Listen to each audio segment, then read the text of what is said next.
Hello ನಮಸ್ಕಾರ ಎಲ್ರಿಗೂ. S 6:30 as usual ಎದ್ದು ಅಲ್ಲಿಂದ ರೆಡಿಯಾಗಿ ಫುಲ್ ಜೋಶಲ್ಲಿ ಪಾಸಿಟಿವ್ ಮೈಂಡ್ ಪಾಸಿಟಿವ್ ವೈಬ್ ಅಲ್ಲಿ ರೆಡಿಯಾಗಿ ತಿಂದಿದ್ದು ಬನಾನಾ ಆ್ಯಂಡ್ ಬ್ಲ್ಯಾಕ್ ಕಾಫಿ. ಇವತ್ತು ನನ್ನ ಹೆಂಡತಿ ಚೆಕಪ್ ಇತ್ತು, ಅಪೋಲೋ ಕ್ರೆಡಲ್ಸ್ಗೆ ಬಂದಿದ್ದೆ. ಅಲ್ಲಿಂದ ಮುಗಿಸಿ ಬ್ರೇಕ್ಫಾಸ್ಟ್ ಮಾಡಿ ಮನೇಲಿ started with my as usual warm up ಮಾಡಿ ಇವತ್ತು 6 ವರ್ಕೌಟ್ಸ್ ಪ್ಲ್ಯಾನ್ ಮಾಡಿದ್ದೆ. So starting with walking lunges 20 reps 3 sets ಮಾಡಿ.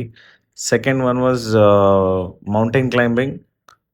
ಎಸ್ 30 reps 5 sets ಮಾಡಿದೆ.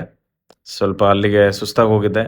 ನೆಕ್ಸ್ಟ್ ಥರ್ಡ್ ಇಸ್ ಬೇರ್ ಕ್ರಾಲ್ಸ್ 20 reps 4 sets ಮಾಡಿದ್ದಾಯಿತು. ಚೆನ್ನಾಗಿ ಅನ್ನಿಸ್ತು ಬೇರ್ ಕ್ರಾಲ್ಸ್ ಮಾಡ್ತಾ. The next is jumping squats 50 reps 3 sets ಮಾಡಿದೆ. ಅಲ್ಲಿಗೆ ಸತ್ತೋಗಿದ್ದೆ, ಮತ್ತೆ ಎನರ್ಜಿ ಬೇಕು ಅಂತ ಸ್ವಲ್ಪ ಮ್ಯೂಸಿಕ್ ಜಾಸ್ತಿ ಇಟ್ಕೊಂಡು ಎನರ್ಜಿ ತೊಗೊಂಡು ನೆಕ್ಸ್ಟ್ ಮಾಡಿದ್ದೆ plank hold. As 3 sets 1 minute ಚೆನ್ನಾಗಿತ್ತು. ನೆಕ್ಸ್ಟ್ ಸೈಡ್ ಪ್ಲ್ಯಾಂಕ್ ಮಾಡಿದೆ, ಸೇಮ್ 30 seconds 2 sets ಮಾಡಿದೆ ಈಚ್ ಸೈಡ್. ಅಲ್ಲಿಂದ ಪೀಸಾಗಿ ಕೂಲ್ ಡೌನ್ ಮಾಡ್ತಾ ಸ್ಟ್ರೆಚಸ್ ಮಾಡ್ತಾ ಸ್ವಲ್ಪ ಹೊತ್ತು ಮೆಡಿಟೇಷನ್ ಮಾಡ್ತಾ ರೆಸ್ಟ್ ತೊಗೊಂಡು ನೆಕ್ಸ್ಟ್ ಹೋಗಿದ್ದೆ ಮಾಲ್ಗೆ ಹೋಗಿ ವಾಕಿಂಗ್ ಅಲ್ಲೇ ಆಯಿತು. ದೆನ್ ನಾನು ನನ್ನ ಹೆಂಡತಿ ಇಬ್ಬರು ಚೆನ್ನಾಗಿ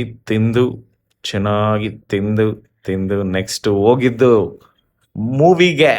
ಎಸ್ ಮೂವಿ ಯಾವುದು ಅಂತ ನೋಡಿ, ಕ್ರೇಜಿ ಆ್ಯಂಡ್ ಸ್ಕೇರಿ ಆಗಿತ್ತು movie, which is Evil Dead Burn. Yes scary movie, ಸಾಕಾಗಿತ್ತು ಮೂವಿ. ಹೋಗಿ ನೋಡಿ ಸ್ವಲ್ಪ ನೀವು ನೀರು ಇಳಿಸ್ಕೊಳ್ಳಿ. Yes signing off. Stay tuned for next video. Thank you.